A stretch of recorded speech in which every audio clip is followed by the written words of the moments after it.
Yeah, yeah, Yeah, yeah, yeah, yeah.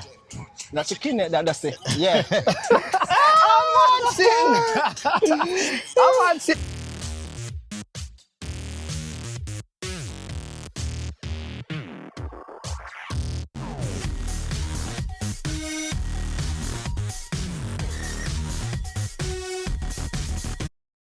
And it's a great day to be a great day, guys. Welcome back to the channel. I'm Carl Anthony here, and welcome back to my channel, Being Carl Anthony. And this conversation is about life, love, loss, and finding light again. Today's guest is someone who embodies what it means to fully live. Even after life has broken his heart, he's a dad, a husband, a big dancer, and an avid soccer player. And one of the strongest people that I know. So today we have on the platform Mr. Demoy Lewis. Welcome on the platform, bro. Respect. Thanks for being here. Man, love, brother. Yeah, man, appreciate you taking the time out to be here on the platform, you know? Yeah, man, respect. People always hear me call you Goody, and they're like, Goody? Like, what is that about? Usually when they hear Goody, Yeah. it's usually the girl saying, you know, I'm a good girl and this and that. So Right. explain to people, I always ask, why you guys call him Goody? What's up with the name Goody? All right, so my name is Demoy Lewis. When I was born, as a kid, I didn't used to cry. And so the family members that were around at the time, they were like, man, this is a good kid. He doesn't cry. And they just started calling me Goody because he's a goody two shoes. And this is at 2 months. So you weren't crying at 2 months? I wasn't crying. That's crazy. Even the day I was born, I didn't cry at all. You're a special baby, bro. I did not cry. Wow. And to this day, I really don't cry often. When was the last time you cried? When my son passed away. This was like 7 years ago. 2019. 19, that's like 6 years It's ago. the last time I cried. Wow. And Yeah. originally, where are you from? So, born and raised Montego Bay, Jamaica, but more specifically, Anchovy, Mount Carey area. Okay. That's where. And what was it like growing up in Mount Carey, Anchovy area? As a kid, what was it like growing up there? Well, you know, country life. So, more rural environment. We live off the land. So, we eat off the land, we play upon the land, we farm the land. Okay. And by today's standard, people would say, well, you know, maybe I grew up poor. Okay. But to be honest, growing up, I never felt poverty, Got it. ever. I didn't even know what I didn't have because I wasn't exposed To compare to other. in any reference point to Got it. compare it to. That makes So sense. growing up, I was fine, I was happy, I was healthy. We raised animals, we had goats, we had dogs, we had cows for a small period of time, rabbits, small period of time. Okay. But typical country life, we walk to school, Okay. walk home, you know, we go into the tree, in the bush, shoot bird, play, things like that. Just typical rural life. A lot of people that never experienced that kind of lifestyle growing up, you know, Yeah. they've always been like, you know, I want to go to the country, experience what it is like, you know, living on a, you know, farm, growing animals, stuff like Right. that. So that sounds like a fun time to me. That would be like a typical day in your childhood, right? Like, Yes. Okay. A typical day for me growing up. So let's say primary school age. Okay. Wake up early in the morning, tie out the goat them. Which we never really like. I'm not a morning person, but we have to wake up early, tie out the goat them. And by tie out the goats, meaning you bring them to an area where they can graze. Okay. That makes Alright? sense. So you bring them to an area where they can graze, tie them up with the ropes, leave, come back home, get ready, which again, I hated because in the morning, the water is cold, Oh, Lord. up in the hills. So them cold showers every single morning, hated it. And the but- heated water was not a thing back then. Exactly. Okay. Take a shower, eat breakfast. My mom would prepare, eat breakfast, and then walk to school. Okay. At certain points, we start take taxi or bus, go to school, but we lived close enough where we could walk. Okay, that makes And sense. then coming home, if it's raining, we'll take a taxi or a bus home, but if it's not, we prefer to walk. Because it If was you more walk fun. home with your friends, It's more fun. It's fun. You For can sure. play on the road, I go, all that stuff. I could So, see that. I could see that. Yeah. And you talk about your family. Was your family traditional? Like, what was their faith base? Like, tell me more about your family. I grew up in a typical nuclear family. Okay. Mother, father, in the household, married. I grew up with my older brother.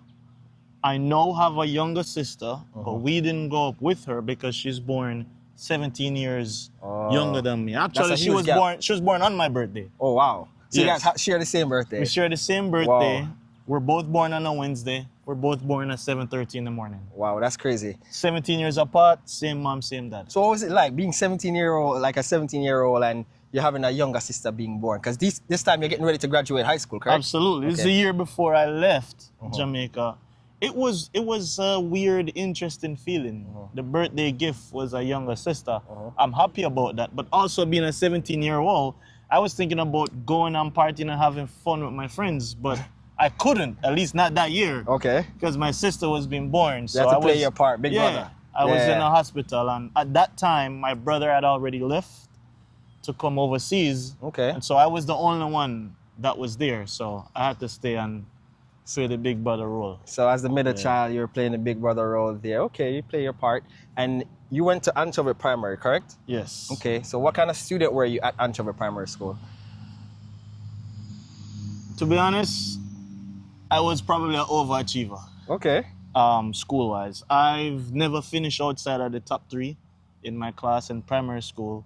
And the people who always beat me was my brother. He was excellent in school. So if he's first, I'm second. If he's second, I'm third. Okay. But I've never finished in school above him. But I was a typical A student. Okay. For me, school was easy because my parents laid a good foundation. They made sure we had extra lessons, and we cared about school because we wanted to get that out the way so we can go and play and have fun. Do what you have to do. Okay, Right. that's pretty responsible So we do from all an the early age. homework, Yeah. all the extra projects, everything, get it done early. So then there's a whole heap of time left to go play. Okay, that makes sense. Yeah. Responsible at an early age. I like Right, that. I like that. right. So describe to me what Anchovy was like. Was it quiet, chaotic? You know, at that time, this is 90s, early 2000s. At that time, we were still developing. So it was still very rural. So it wasn't chaotic, it was simple. Okay. It was slow. All of my friends from that time, I'm still in communication with some of them now. After we leave primary school, go to high school, only 6 of us from Anchovy Primary ended up going to Cornwall for high school. Okay. So the rest, they either stayed in the community, whether they went to high school or not, or they went to different high schools. But we're still in touch, especially with the guys that went to Cornwall with me. We're still, in touch. But it was a simple time. We had lots of shops on the road, so it was 1 supermarket, 1 post office, 1 police station. Okay, small rural Yeah. area. That makes sense. That was so you it. guys were like it's a community, like It's a community. and most Everybody people know each other. Everybody Okay. know everybody. Okay. And you mentioned going to Cornwall College. So back in your time, I'm not sure if you did the common entrance or you did the GSAT. I Were you did the first year? I did the first year of GSAT. First year of GSAT. Right. Okay, So this cool. is 1999. So you're christened the GSAT. First year. All right. So explain to me, you being in school, hearing the announcement that you're past your GSAT, going to Cornwall College. Express to me like the emotions that you felt. Up on that point in my life, that was the best day of my life. Wow. Because you have to understand, from my community, we didn't have much people that actually went to Cornwall College. Cornwall okay. College was the pinnacle all-boy high school that any young boy in Western Jamaica wanted to go to achieve Cornwall that. College. Yes, that all makes right? sense. At that time, they gave me 6 options, I think, to select for schools.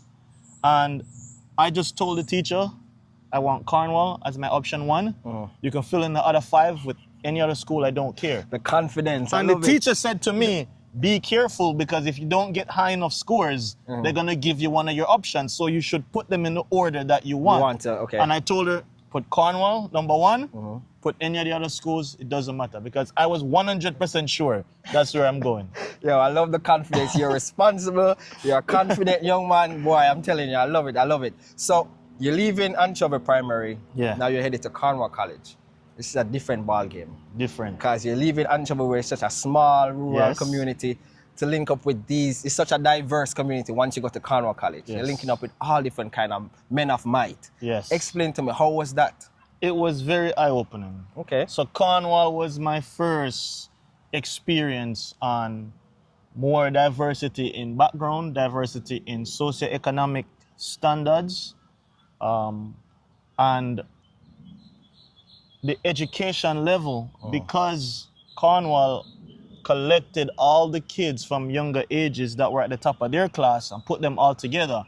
Now you're around more competitive classmates. Okay. All right. And I think that drove me to be even better because I am also competitive. Right. And it shows in your work, yeah? And being around that was good. So when I got there, this is where I met my core group of friends in high school. Okay. We ended up in the same class, 7-1. 7-1, okay. 1999. And I stuck with this set of friends from that time until today. That's crazy, because people hear that and they're like, that's like over 25 years. That's about 25 years ago. So when they talk about a set of friends, yeah, you link up with a set of boys, but at the end of the day, you became a part of True Crew. Right. And True Crew was, you could basically say it's your first unofficial fraternity. It is my first unofficial fraternity. Okay. And to tell you the truth, we started out 9 of us originally. We were all in the same class. And it started out as, okay, we're in the same class, but we're friends. We all like football, soccer, similar interests and stuff. And then over time, it grow and grow and grow. You get tight-knit.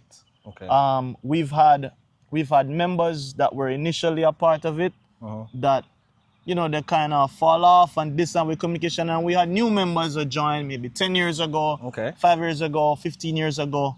But you still have that it's core still the set of same guys. Core group, core set of guys. And these are my brothers. We're family now. We don't even call each other friends. Yeah. We're family now.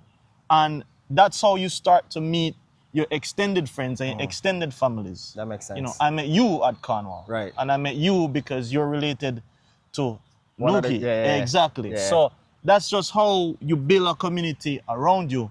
But this is where the core started. That makes sense. And if you could tell me, what does True Crew mean to you?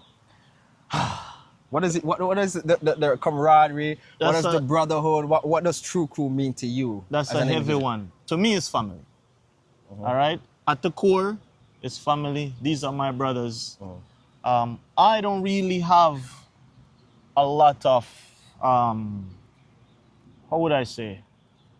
I don't have a lot of new or segmented friend groups. Okay. Most of the people that I'm tight or close with is through a network. Okay. So if I know you, it's probably an extension of someone else that I'm very close to. Okay. Because it's like a referral. Exactly, it's like a referral business. So True Crew for me is family, is blood. We are friends, but we're more than friends. Okay. Right? So these are my brothers I'd run through a brick wall for, and everyone that I've met through them gets the same extension of love and respect and benefit because you come through the main network. That makes sense. And core. Exactly. Yeah, that's something that I always admire. I consider myself a part of True Crew as well. Yeah, man, you're in. But that's a true cousin. Yes.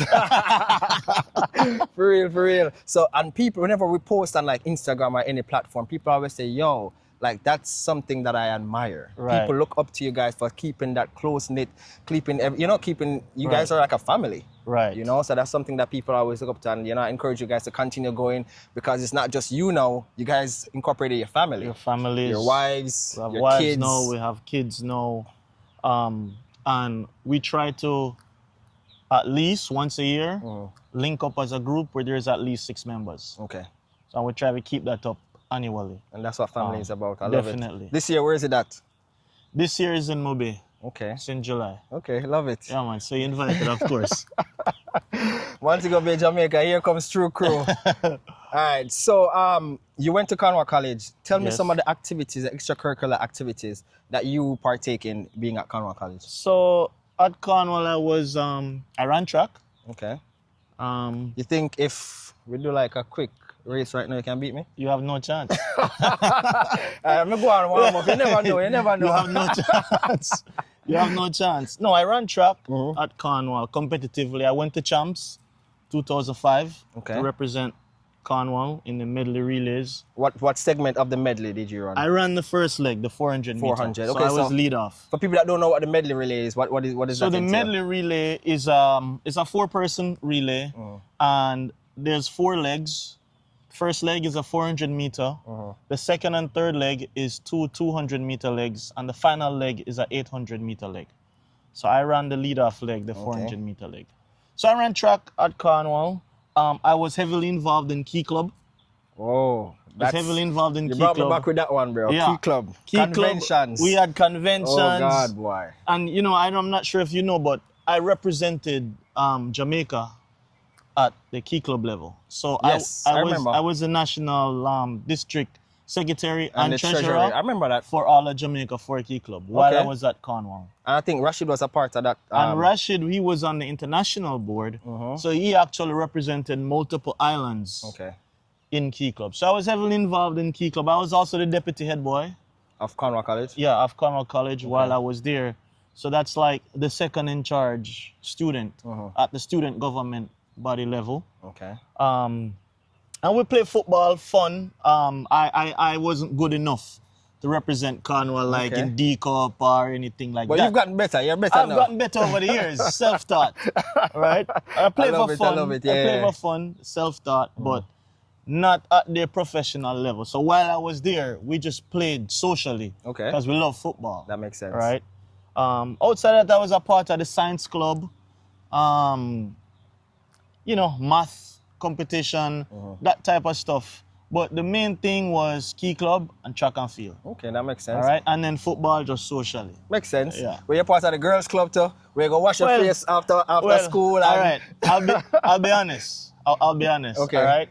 For me, I'm like a fake girlist.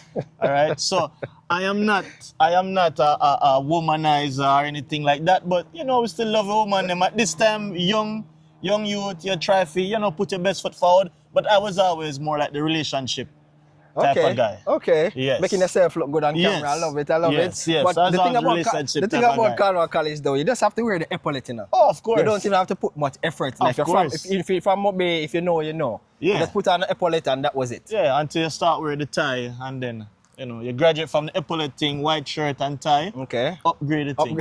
Upgrade the thing. I love it. So you left from Cornwall College, Montego Bay, going into Nashville, Tennessee. Yes. So you went to Fisk University. Fisk University. Okay.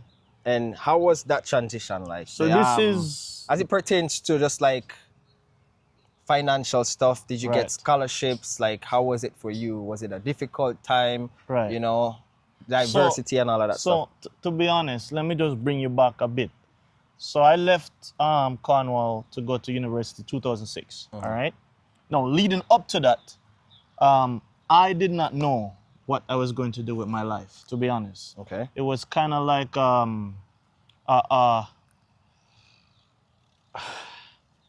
it was a fork in the road. Okay. All right. I had two options. I could stay in Jamaica and go to something like a UE or a UTech. Or come see. Or no, but I already did sixth form. Okay, you already did sixth form. Right. That makes sense. So it's time now to decide university or work or some other option. Okay. And I got accepted into UE. I got accepted into UTech, but I didn't get a scholarship to attend. And my family did not have the financial resources to pay for my tuition to go there. Okay. But I also had applied to schools overseas, and I took the SATs by just buying the book, doing I think about 1 week of studying.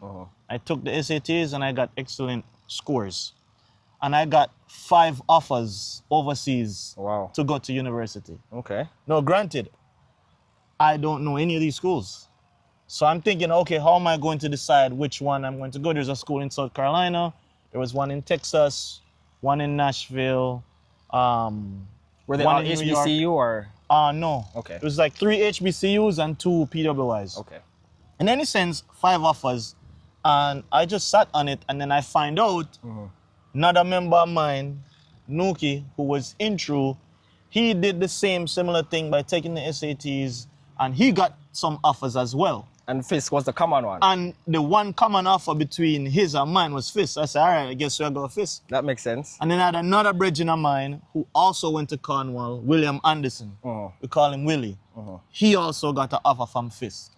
So 3 of us from Cornwall ended up going to Fisk. Okay, so so even though you went to Nashville, You weren't going alone. I wasn't going alone. You already knew people And from I your knew high school people and your there. community. Okay. But the other thing is going there, I still didn't really have any money like that. To buy my plane ticket, my parents ended up selling all the goats. Wow.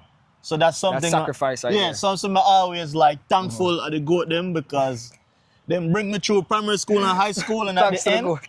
we sell them Yeah. and then we can buy a plane ticket. So that was that. I went to college with $100 in my pocket. Wow. Yes. Wow, bro. And That's faith right there. And my first set of textbooks is Anuki mother bought my textbooks. Wow. That first week. So we give thanks to Miss Annette. Yeah, we don't forget the times. Big up Mrs. Miller. Yeah, So, man.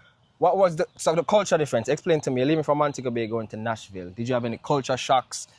It was a huge culture shock. It was a huge climate shock because of the weather difference, right? But over time, we adjusted and we adapted. When we got there, we realized that there was, say, 50 to 60 other Jamaican students that were also there. So even though we didn't know them from in Jamaica because they went to different high schools across Jamaica. But once you hear Jamaica, because they're Jamaicans, yeah, it's a link up. Yeah, okay, you feel better. And also, being that it's a HBCU, you're immersed in Black culture. Right. Right? So we start learning a lot more about Black American culture, African American history, and things like that. So it was a very good experience. A very good 4 years. Okay. Being there at Fisk. So you're at Fisk University at this point. What are the activities that you got involved with? I know you play soccer. Right. So you became a Q. Yes. Tell me a little about that as well and what the fraternity was like, and if you still link up with some of your brothers and all that stuff. So at Fisk, I did track and field again.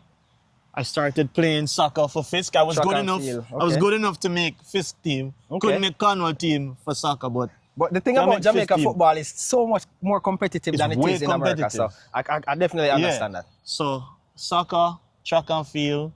Then in my sophomore year, going to junior year, typical HBCU style, they cut the funding for sports. Wow. So I decided, well, I need to do something with my life and stay active. I had some other friends from Jamaica at the time, and they were in Greek life. All right. So I said, well, if we're cool outside of, any extracurricular activities, and some of them were on the track team, some of them were on the soccer team, whatever.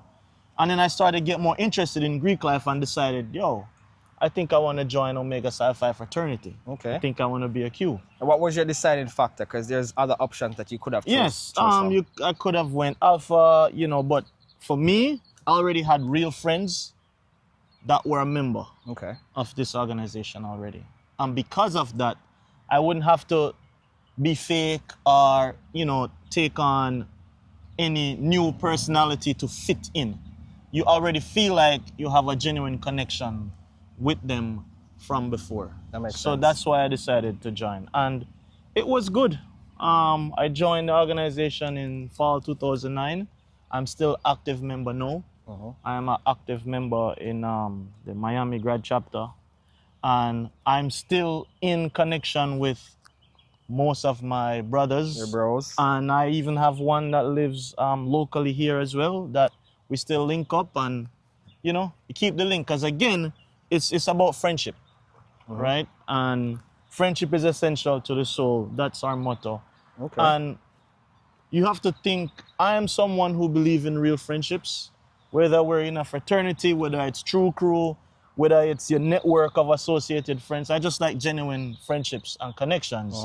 And so anyone who I deem as a real person and they're genuine, then you have a tight bond and connection with them. Yeah, makes sense. So you left Nashville, you came to Florida. This is where the real life begins. Yes. I think you left Nashville, you went to Tampa. Yes. And then you became a dad. You were very hands-on with your son, Damari. Yes. How was that experience? What was it like the moment that he was born? Tell me about those emotions. Again, up until this point in my life, that now became the best day of my life ever. Okay. The day he was born. He was born November 17, 2011. Okay. And at the time, I was young. I was 22, 23 years old. He's actually born on the Founders Day of my fraternity. So it was super special. Wow. It was super You have a thing special. with dates. Yes, yes, yes. They just keep lining up, you know. Stars align, But man. it was a super special day. First child, being a son, and I had to grow up immediately and become more responsible. It was challenging because I was young, early in my career. I wasn't as settled in life or in my career as I wanted to be, but the moment he came into the picture, a different level of maturity Hits in. hits in Yep. and started. Yeah, because a lot of people, they feel like they're not ready for being a parent, but once that child comes on this earth, It is it's scary. just like an instinct. It is scary leading up to it. But as with anything else, you just have to face the challenges You have to. that will come. You won't know all the answers up front. I didn't. I learned how to be a father and to be a good father just over time. It's just like on the job, you know? It's just on the job learning. Learning, I learned most of what I know, just, you know, trial and error. Some things you learn from your own parents. You know, I consider myself as someone that had a good dad, but he wasn't perfect. So I just take the good things that I learned from him, leave out any other bad, and try to chart my own path as a parent and as a father. And you learn as you go. There's no textbook, you know? Yes. That teaches you how to be a parent. And I can attest to that as a father as well. You mentioned your career. You got into IT. Yes. As career path. So I studied computer science in college. I did a major in computer science, minor in math. And when I graduated, I actually got a job offer in Nashville. Okay. I got a job offer to be a programmer, but I turned it down at the time because I was in a relationship with someone who she lived in Tampa at the time. So woman like, yeah. So yo, always the woman them.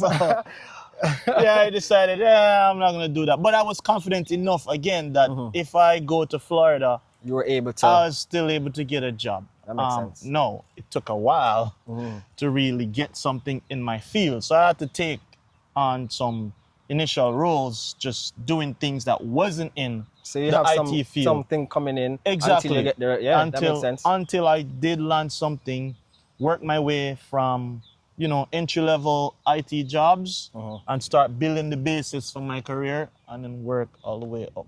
That makes sense. Yeah. That makes sense. So back to Damari, you explain to me what his personality was like. What was Damari's personality like? He's a very disciplined child. He's a good kid. He loves school. He loves his schoolwork. I remember that. Yes. He used to be a very excellent student. He loves his cousins. He has 2 cousins, and he went to church with his grandma. He's an all-round good kid, you know. Unfortunately, he did pass away at the age of 7, and so that was another big moment in my life, and I consider that to be, you know, like maybe one of the worst days of my life. Wow. You know, in 2018, I got a phone call from his mom, and at the time, she said, hey, I was actually traveling for work at a conference in Vegas, and she called me and she said, hey, you know, she had to take him to the doctor. They did some evaluations and some scans, and she thinks that they see something in his head, in his brain, maybe like a tumor, but they have to do follow-up treatments and not treatments, but follow-up tests and stuff like that to verify. Yeah. Long story short, he was diagnosed with a rare form of cancer called DIPG. It's short. It stands for diffuse intrinsic pontine glioma. All right, DIPG. It is very rare, but he was unlucky enough. To be one of the rare cases. It is fatal. There is nothing you can do about it. You can't operate on it to remove it. You can do treatments on it, like you know, radiation that will maybe slow it down or shorten it. But at the end of the day, it is nothing that you can do about it. It was terrible and it was very unfortunate. But we lost him on March 15, 2019. Yeah, that was definitely a sad time. Yeah. And what was your emotions like dealing with the illness, the treatment that he went through as a father to go through that? Because that's unimaginable for me as a father to even You deal with know, that. How did you deal with that? at the time, so while we were going through with treatments and everything, I never got a moment to really pause and even worry about my emotions, because Okay. my only worry at the time was saving my son. Oh. Right? So I never took any time to even worry about how I feel. Oh. Right? I didn't get to really sit down and process everything until after. Okay. Right? And so that's why I think now, looking back, is when over time I could really deal with the emotions and process it. But it was tough. It was a journey. It was fight. I didn't do it by myself. My now wife, Janae, she was there with me through everything. And she was really my rock and my anchor, helping me through Day in, day out. day in, day out. We would go to the hospital every single day, 7 days a week, didn't skip a day. And that's how I really had the capacity to put into him, because I had other people around me that was taking care of everything else. Okay, so you feel like the support that you receive from the people I had around a very you. good support system. My friends, my other friends, extended friends, family. I had a very good support system, a very good network around me that could really allow me to just focus on my son. Yeah. What vivid memory do you remember about Damari that you can tell me right now? One thing that stands out in your head.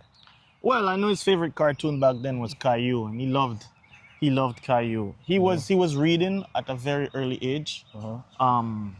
He was accepted into a gifted program, so the kid was brilliant. You know, definitely was. I don't want to be selfish and say he got it from his dad. His mom is also smart, but you know, I maybe I'll take a little bit of extra credit. You know, thinking that I have good genes. But no, he was a very good kid, and I have a lot of memories just taking him to the ball field with me.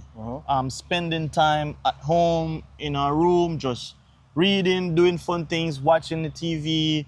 Whether he has that time he didn't even have an iPad. I think it was a different type of tablet. But he was just a normal kid, want to ride his scooter or ride his bike. Spend a lot of time with his cousins, just playing. And he loved family, he loved being around. So, yeah, Yeah, I remember Damari around, very jovial kid, smart, Love his uncles, Yep. Uncle Chin, Uncle Nuki. He's just an all-round good kid. For And sure. I feel like he was brought into my life to prepare me for my future kids. Wow. Yeah. Wow. What would you say to a grieving parent right now? Honestly, I would just tell him that it takes time. It takes time.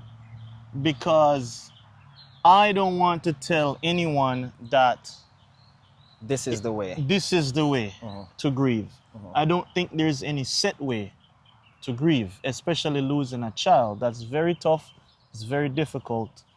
I had my way that I went about it, and I gave it time, but I also tried to find the positives. But I think, for any grieving parents out there, just give yourself grace and give yourself time. It takes time. All right. I can't say it get better after a year, or get better after 5 years, or get better after a month. Sometimes you just feel like it will never get better. And sometimes, you feel like, you know what?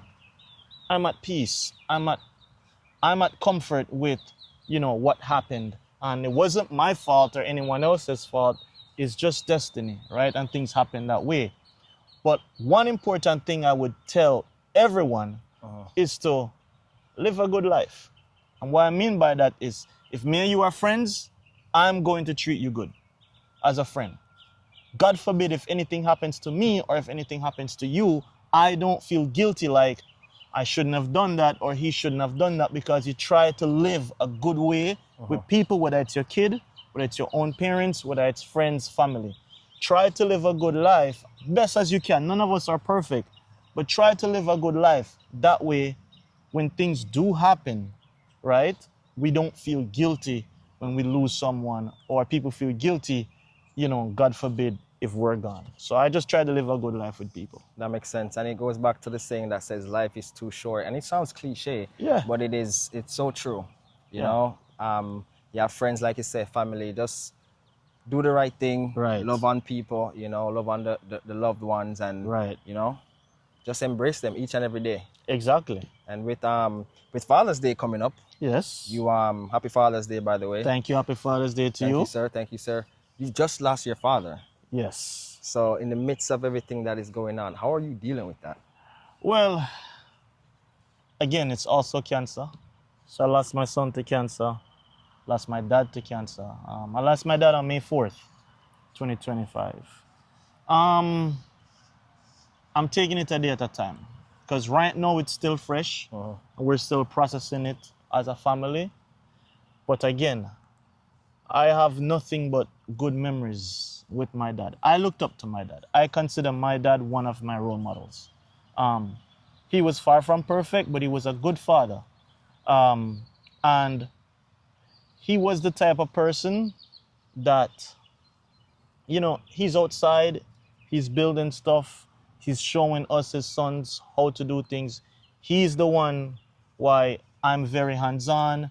I know how to build things, I know how to do things around the house because of him. But I had a very good relationship with my dad. And because of that, losing him, I don't have any feelings of guilt or anything like that. It's only sadness, the fact that he's gone, right? But I don't have any regrets of, I should have did this with my dad, or I should have done this. I did everything I wanted to do with my dad. And the only things I didn't get to do is because they were scheduled to be done in the future. And there's no way for me to bring that forward and do it before. That's but something you can't control. that's something really. I cannot control. That's life. Yeah. Yes.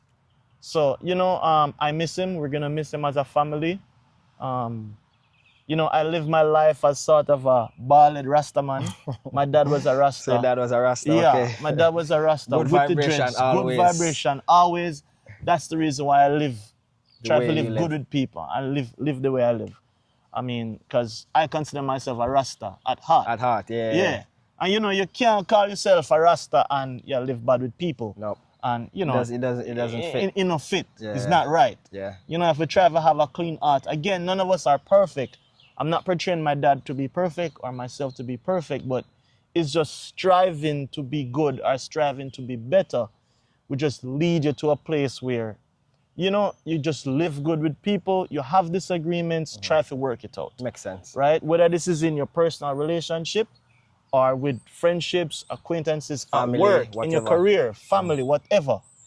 Even if something does go wrong, just try to work on it, you know, try to forgive people where you can. You know, because a lot of times I tell people, forgiveness is for you, it's not for the other person. Agree. Forgiving someone doesn't mean you have to go talk to them and be buddy-buddy with them, right? You can forgive someone for you, so you let go of that burden, that yep. guilt, so you can move on and grow. I agree. All right? Because remember, you know, everything that grows needs light to grow. A word. Yeah, and nothing grows in darkness. So if you keep darkness in your heart, you keep darkness in your mind, you cannot grow. There's no growth there. That's There a is word, no my growth brother. there. You know, everything that grows need light. So if you yourself try to be a beacon of light, a beacon of hope, when people come around you, your light should shine bright. So even if they are dark as a person, they come around you, guess what? Their darkness will have to respect your light. Because you cannot allow your light to be dimmed by the dark. darkness. Yeah. Wow, that's a light word, don't bro. respect darkness. Darkness have to respect light. That's a word, bro. Yeah. Definitely. So with your father, what did he pass down to you that you hope to pass to your kids? Like qualities or anything of that nature? Well, I wish there was some, you know, money being passed down. But no, honestly, one, as a man, just always take care of your family. know how to do stuff with your hands and survive. So know if you do things around the house, fix things. My dad teach me how to plant. So right now I'm into farming. Just at a small scale, I plant peppers at my house and Them Scotch different little bonnet pepper fruits, you give me, bro. fruits and vegetables and Yeah. things like that, right? But the real thing, or probably one of the most important things my dad passed on to me, is just always taking ownership and being responsible. He was the head of his household. I am the head of my household. All the responsibility stops with me. It doesn't mean that I do everything, because I don't, right? But it means that you're responsible. So meaning if I cannot do it, I'm going to either find someone to do it, pay someone to do it, assign it to someone else in the house to make sure it gets taken care of. But the responsibility, it stops with me. And my dad was the type of person that he felt like he was responsible for making sure that things get done. So if he wanted something to be done that he know he couldn't do, he would go to my mom and remind her, hey, remember, you have to do this, you have to do this, so on and so forth. And that's acting as a unit, you know? Right. You're the head of the household, you know, you designate and make sure everything You have to gets learn how done. to delegate because you don't know how to do everything. Agree. You know? Totally agree. And how has your childhood prepared you for life and the challenges you face right now as an adult? Well, I would say one thing, growing up as a child, not having everything was good.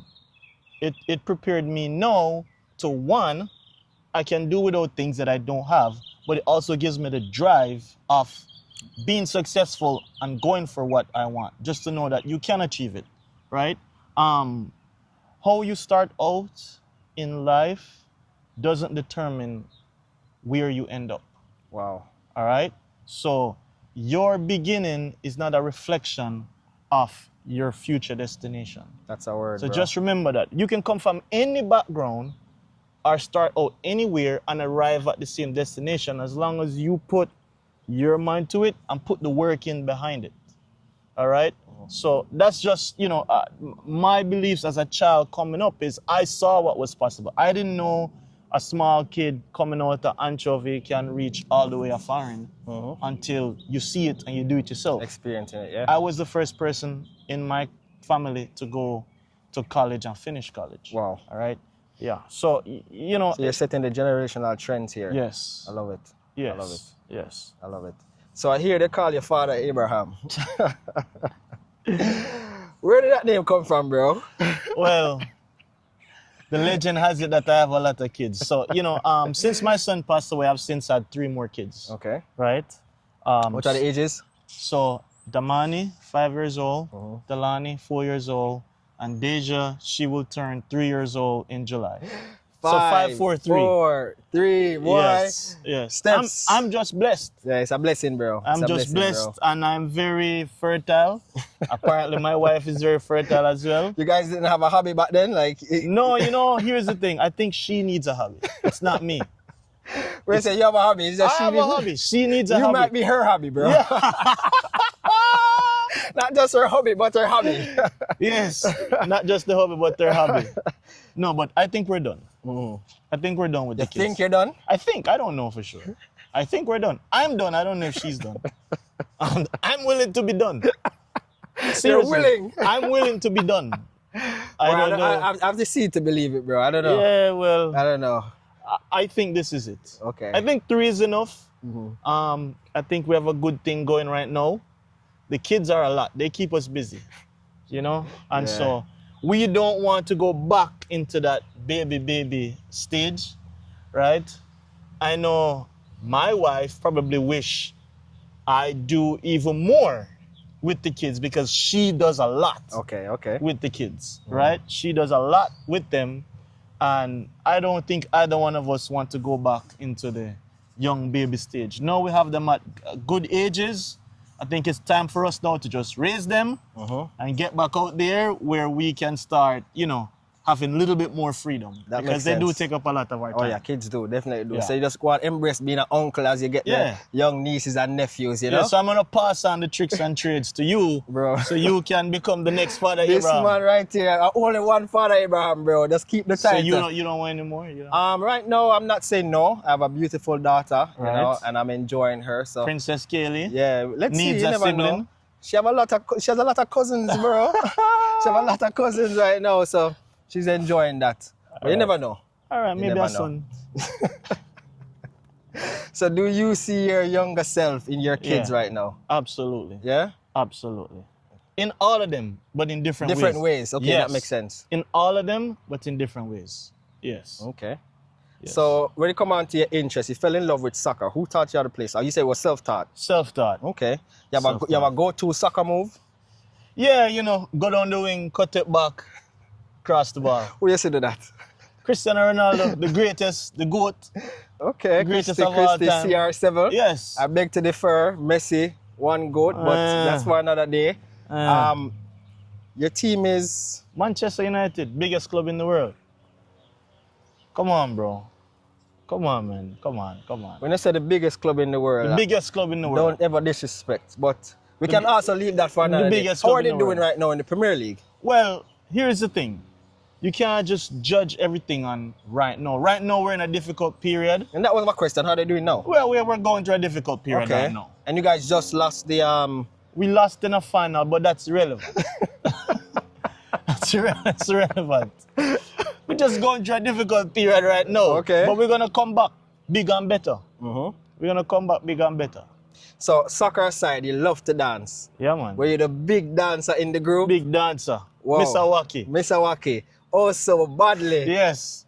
But, just so you know, we don't really like dance with people, we dance with self. Because I think dance is an expression of self-love. You have to express yourself through music and through dance. Okay. Yes. So, we take the dancing thing serious to a level where when we dance, because they're on people where you love and you feel the vibes. True. Right? True. It's not just dance. I'm saying You're we not go record dancey, yourself and so. put, yeah, Yeah. exactly. Okay. Yeah. That makes sense. And where did your love for dance develop? Where was that developed? It started from my father. Actually, it turns out my father was a child. He used to get paid to dance, like in front of the family. They would give him little coins here and there. Christmas time, they would call him and say, if he come up and dance. Get little incentives. Yes. I actually never know this as a child growing up. It's when I'm older. My father and my auntie and different family members are Start to tell you when they realize you're a dancer. yeah, you know, say your father used to love dance too. That's why you love dance. Wow. So, yeah. Okay, that's where you got the dancing Yeah. from. So what is You know your the favorite? Another card right. What's your favorite dance move? Boy, I not even know if I really have a favorite. Okay, All right. you love all of them so much. I love all of the dance them. And we know so much dance, sometimes we all forget the dance them. Yeah. Makes sense. So you know you're a real dancer, sometimes you all forget dance, you just move. And when you realize a lot of dances, them like recycle and put a little twist to it and things. So You remix them. yeah, And we can dance to anything. We can dance to any song, any music, any genre. that makes sense. It don't really matter. All right, so And when you're confident in your dancing, sometimes you have to do the wrong thing. and it just looks It just right look like you know because what how you're you're do. executing it. All right. That makes sense. That makes All sense. right. So this segment is called Feel the Vibe segment. Feel the vibes. So yeah, you're born in the 80s, right? Yeah, man. So you grew up dancing to songs in the 90s, 2000s and stuff. So I'm going to give you some dance move from the 90s and the 2000s. All You just right. go execute them as me tell you. All right? If me remember them. You remember, man. You remember. Ready? All right, run it. All right, run it.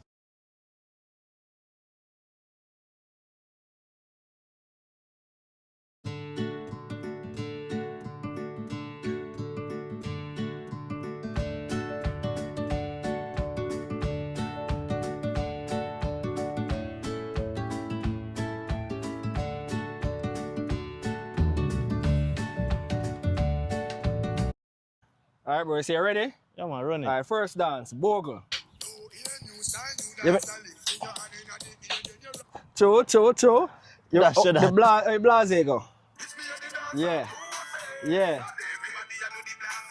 Mad thing. What about the wacky dip? You remember the wacky dip? Yeah. A mad thing, mad thing. Get jiggy.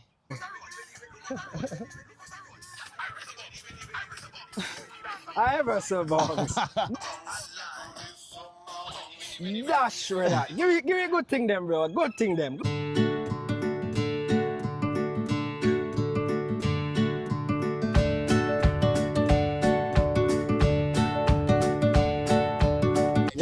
Yeah. That's a kid that's it. Yeah. I'm sitting, bro. I won't even ask about the new dances. Because those new ones are like routines. Yeah. You have to sit down and learn the routines. But here's the thing. Fun fact. Okay. Hobby of mine is just going and watching the new dances. Yeah? But I'm not actually do them. So you just enjoy watching them? Enjoy watching okay, them. so on TikTok and just YouTube. watch the young people them do them thing. Okay, that makes sense. Yeah. That way, just in case somebody call me out. You're able to. Yeah. Me can maybe remember one thing and two for represent. So I try to keep up, but you better than me, bro. The new dancing kind of get away still. Yeah, it's getting out of hand, bro. Yeah. Anything after 2015, cut me out. Yeah. Cut me out. Just like the easy movements. Makes sense. It makes sense. Yeah. What is one song that uplifts your spirit? You know, I like positive music. I like it's like old school. Like the Bob Marley's, like Buju, like the album Till Shiloh, cause it's about resilience. The new school, me just like song what talk about just working through your pain, you know. So like even 450. Chronic Law. Okay. Well, I like We Pray. Okay. Popcorn and Dre Island. Okay. So a song about positivity and about, you know, resilience, overcoming things. Big tune. Okay, good song that. All right. So first of all, I want to say thanks for your honesty, your humor, just being vulnerable. Yeah, man. Your story makes someone else feel seen or, or less alone. And I hope that it helps someone else today.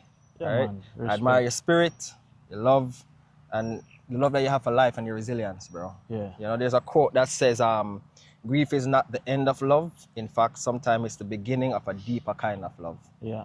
So, just thanks for being here today. Thanks for being vulnerable. And, I'm sure they'll love to see you another time. You know? Man, would I like to come back and talk about even some more different things, Yeah, man, you know? for sure. So guys, comment thank if you you for want having me. Thanks for being Thank you here. for having me, and thanks for sharing your platform and your fans.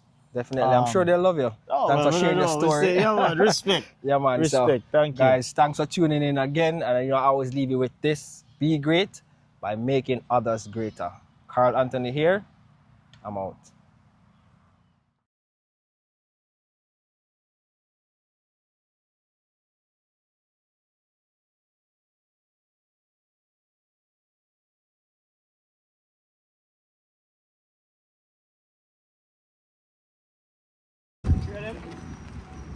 Yeah.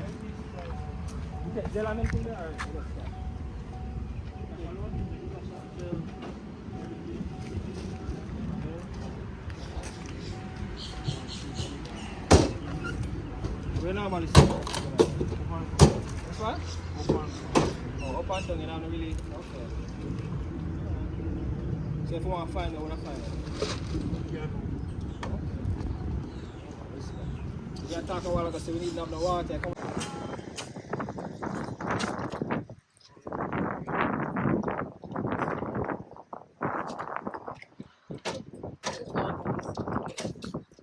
Thank you. What's up, your heart, my bro? That is it. One sweet. Respect our manners. Sweet. Grab it on yourself. One was sweet, man. That is sweet. Sweet, man. You going me too? Something like that. Yeah. You know, the closest place to Jamaica. You know, man. And if you go down on the Bible, you have this food. You say they pour this blood in it. Yeah. Yeah. Anything go in Jamaica. For yourself. Anything. Yeah. Where that climate kind of the same. Guinea. The star apple, the black fruit. You can grow yourself. You know, everything growing here. Pimento growing almost 5 countries in the world. Yeah. Pimento you grow here. Yeah. Everything will grow Jamaica can grow, I can't let you say, bro. Yeah.